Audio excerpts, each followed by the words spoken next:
Welcome back to my channel the education hub. तो आज की इस वीडियो में हम करेंगे अपने यूनिट 2 को एंड करेंगे और ये यूनिट 2 का लास्ट टॉपिक है जो कि है अकाउंटेबिलिटी। और मैंने लास्ट वीडियोस में यूनिट 1 कंप्लीट कर दी है और आज हमारी यूनिट 2 भी कंप्लीट हो जाएगी। फिर हम यूनिट 3 स्टार्ट करेंगे जिसमें मैनेजमेंट पढ़ेंगे, यानी अलग अलग चीज़ों को मैं कैसे मैनेज करने से स्कूल को, क्लासरूम को। ठीक है, तो आज हम देखते हैं अकाउंटेबिलिटी। अकाउंटेबिलिटी का अगर मैं आपको सिंपल सा हिंदी में मीनिंग बताऊं तो इसका मतलब होता है जवाबदेही, यानी जब हमें किसी को कोई आंसर करना होता है। जैसे कि अगर हम टीचर्स हैं तो अगर हमारे प्रिंसिपल ने हमें काम करना है तो हमें ये उनको जवाब देना पड़ेगा कि हमने बच्चों को क्या क्या करवाया या हमने स्कूल के डेवलपमेंट के लिए क्या किया। या फिर अगर स्टूडेंट हैं तो वो टीचर्स को जवाब देंगे, टीचर्स की अकाउंटेबिलिटी होगी उनकी कि उन्होंने अपना होमवर्क किया कि नहीं और टीचर्स ने उन्हें जो बोला है उन्होंने समझा कि नहीं। ठीक है, तो ये इन्होंने ऐसे डेफिनेशन दे रखी है। और यहाँ पे अगर जैसे आपको एक वर्ड दिख रहा है एक्टर, जैसे कि इसमें देखिए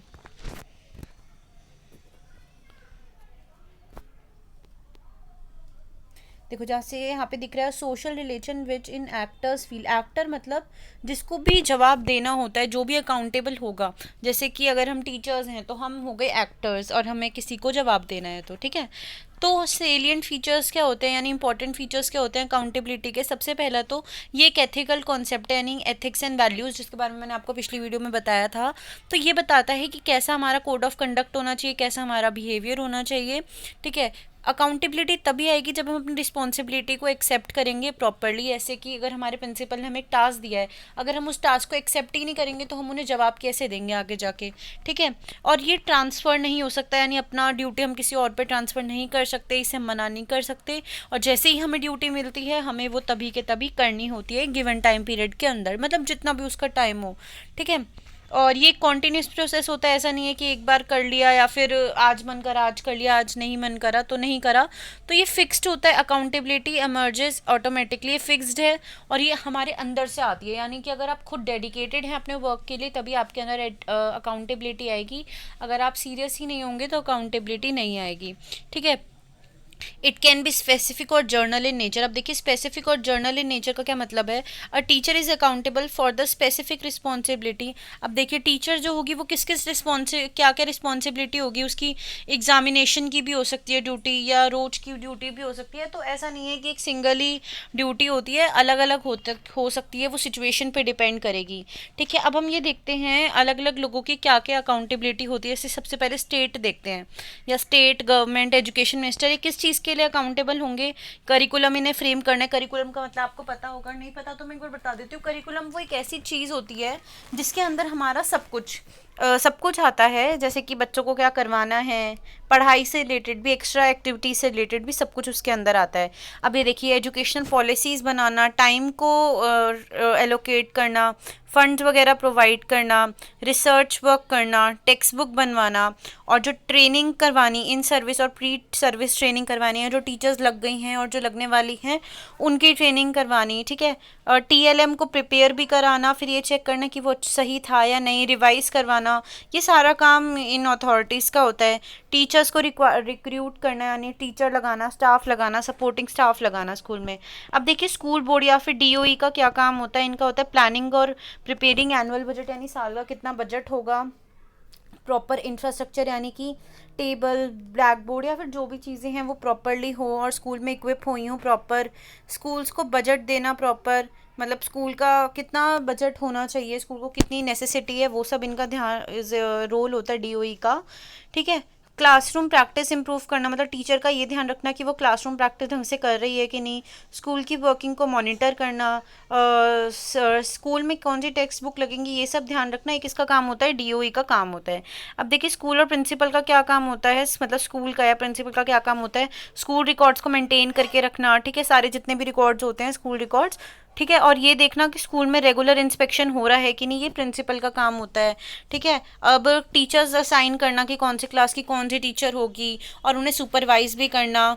अगर कोई प्रॉब्लम आती है तो स्कूल बोर्ड को मतलब इन्फॉर्म करना, पॉलिसीज़ वगैरह को इम्प्लीमेंट करना। ठीक है, ये सारे काम होते हैं। और पब्लिक और मीडिया के सामने रिपोर्ट्स जैसे बताते हैं कि हमारे स्कूल ने ये काम किया वो काम किया, तो ये सारा काम भी किसका होता है, प्रिंसिपल का। और ये मतलब हम ना इसको, ज़रूरी नहीं है कि इसमें जो लिखा है आपको वही लिखना है, आपको क्या दिखता है कि प्रिंसिपल का क्या काम होता है, या फिर अगर आप प्रिंसिपल की जगह होंगे तो आपका क्या काम होगा, वो सोच के आपको आंसर्स लिखने हैं। अब देखिए टीचर का क्या काम होता है, टीचर्स का काम होता है टीएलएम बनाना, क्लासेस कंडक्ट करना, स्कूल में जो बच्चे होते हैं उनके वर्क को प्रोग्रेस, उनकी वर्क और प्रोग्रेस पे ध्यान देना, इवेलुएट करना, क्लास में डिसिप्लिन मेंटेन करके रखना, उन बच्चों के साथ और अपने कलीग्स के साथ एक हेल्दी रिलेशन को डेवलप करना, पेरेंट्स के साथ काम करके मतलब बच्चों की एबिलिटी को इन्हांस करना, बच्चों की प्रोग्रेस डेवलप मेंटेन करके रखना। तो ये सारा काम जो होता है ये होता है टीचर्स का। पीटीएम वगैरह करवाना, एक प्रॉपर इन्वायरमेंट, लर्निंग इन्वायरमेंट को क्रिएट करने का काम भी टीचर्स का होता है, रिपोर्ट कार्ड बनाने का, सिलेबस टाइम पे कंप्लीट करने का। ठीक है, तो ये सब काम किसका होता है, टीचर्स का। नेक्स्ट है स्टूडेंट्स का। स्टूडेंट्स का क्या काम होता है, स्कूल और क्लासेस रेगुलरली अटेंड करना, अच्छे से एग्ज़ाम देना, मतलब बिना चीटिंग के, या फिर फेयरली एग्ज़ाम देना। ठीक है, सेल्फ डिसिप्लिन होना चाहिए बच्चों में। ठीक है, स्कूल्स की तरफ और अपने फ्रेंड्स या क्लासमेट्स की तरफ अच्छे से बिहेव करना। स्कूल और पेरेंट्स के बीच में वो कम्युनिकेटर होते हैं, यानी यहाँ की बात वो वहाँ बताते हैं और घर की बात स्कूल में, तो इन अ हेल्दी वे, मतलब पॉजिटिव वे में, तो वो मीडियम होते हैं कम्युनिकेशन के। स्कूल का और क्लासरूम का असाइनमेंट जो है वो टाइम पे कंप्लीट करना। ठीक है, और सारे स्कूल्स की रेगुलेशंस और रूल्स को मानना, क्योंकि वो उनके बेनिफिट के लिए ही होते हैं। अब ये तो बात रही बच्चों की, पेरेंट्स की बात हम करेंगे। अभी हमने बात करी है बच्चों की क्या होती है, टीचर्स की क्या होती है, प्रिंसिपल की क्या होती है। अब देखिए पेरेंट्स भी होते हैं, वो भी एक स्कूल का पार्ट होते हैं और एक बहुत इंपॉर्टेंट पार्ट होता है। बिना पेरेंट्स के हम स्कूल और बच्चे की डेवलपमेंट नहीं कर पाएंगे। तो पेरेंट्स का क्या काम होता है, ये देखना कि उनका बच्चा जो है वो रेगुलरली स्कूल अटेंड कर रहा है कि नहीं, होम असाइनमेंट जो है अपना वो टाइम पे कंप्लीट कर रहा है कि नहीं। और जब भी पीटीएम हो वहाँ पे पेरेंट्स को जाना चाहिए, ताकि वो ये पता कर सके कि चाइल्ड कैसा परफॉर्म कर रहा है, उनका बच्चा कैसा परफॉर्म कर रहा है। ठीक है, स्कूल प्रोग्राम्स में उन्हें पार्टिसिपेट करना चाहिए, जहाँ भी उनकी ज़रूरत हो उन्हें एफर्ट्स लगाने चाहिए। ऐसा इन्वायरमेंट देना चाहिए बच्चों को घर में या अपने आसपास कि वो और भी ज़्यादा चीज़ें लर्न कर पाए। मल्टीपल लर्निंग अपॉर्चुनिटीज़ उन्हें प्रोवाइड करनी चाहिए और उन्हें वैल्यू एजुकेशन देनी चाहिए, यानी कि कैसे बिहेव करना है, कैसे नहीं करना। अब देखिए टीचर की क्या अकाउंटेबिलिटी होती है अपने खुद के प्रोफेशन के लिए, स्टूडेंट के प्रोफेशन के लिए और सोसाइटी के लिए। तो खुद के लिए वो कैसे, क्या अकाउंटेबिलिटी होगी, सबसे पहला उन्हें कम्युनिकेशन करनी चाहिए, communicating two ways, whether in class, school और कम्युनिटी, सबके साथ अच्छे से कम्युनिकेशन करनी चाहिए। रूल्स रेगुलेशन पॉलिसीज इन सबको फॉलो करना चाहिए। ठीक है, रिकॉर्ड्स बच्चों के मेंटेन करके रखने चाहिए और सारी अथॉरिटी या मतलब जो भी टाइम टू टाइम उन्हें रिपोर्ट्स देनी चाहिए बच्चों की।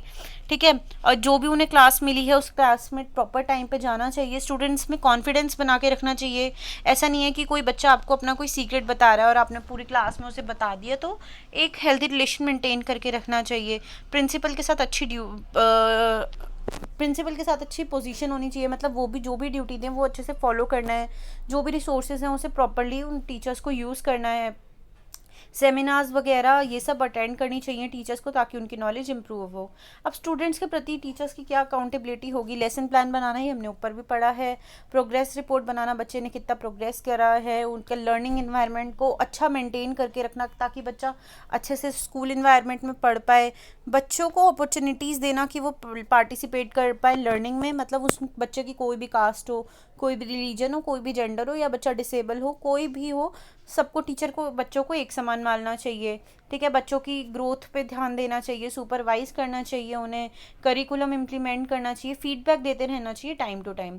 अब देखिए कि उनकी क्या अकाउंटेबिलिटी होगी अपने कम्युनिटी के थ्रू, कम्युनिटी के तरफ मतलब, तो उन्हें वेलफेयर स्कीम्स वगैरह जो हैं वो बनानी चाहिए और उन्हें प्रॉपरली इम्प्लीमेंट भी करना चाहिए जो भी स्कीम्स बनी हुई हैं। उसके बाद उन्हें क्या करना चाहिए, उस स्कीम से क्या होगी, जो डेवलपमेंट होगी उस पर बच्चों की डेवलपमेंट होगी उस पर ध्यान देना चाहिए। कम्युनिटी मेंबर्स को मोटिवेट करना चाहिए और सबके बीच में एकता वगैरह की भावना डेवलप करनी चाहिए। ठीक है, सोशल मीटिंग सेलिब्रेशन ये सब करने चाहिए ताकि इंटरेक्शन बनी रहे। अब इन्हें पार्टिसिपेट करना चाहिए लिटरेरी कैंपेन्स में, क्लीनलीनेस ड्राइव यानी से सफाई अभियान हो गया, जो जनहित में, जैसे बोलते हैं ना जनहित में जारी, उन सारे प्रोग्राम्स में पार्टिसिपेट करना चाहिए। पेरेंट्स से टाइम टू टाइम मीटिंग करनी चाहिए ताकि जो भी है बच्चे की डेवलपमेंट अच्छे से हो जाए। ठीक है, तो यही हमने अकाउंटेबिलिटी चैप्टर में पढ़ा कि अकाउंटेबिलिटी का मीनिंग क्या होता है, उसके सेलिएंट फीचर्स क्या होते हैं। किसको किसके साथ अकाउंटेबिलिटी कैसे मेंटेन करनी चाहिए, और टीचर्स को बच्चों के साथ, खुद के साथ और कम्युनिटी के साथ कैसे अकाउंटेबल होना चाहिए। तो इसके साथ हमारी जो यूनिट 2 है वो कंप्लीट होगी, और नेक्स्ट वीडियो से हम स्टार्ट करेंगे यूनिट 3 से।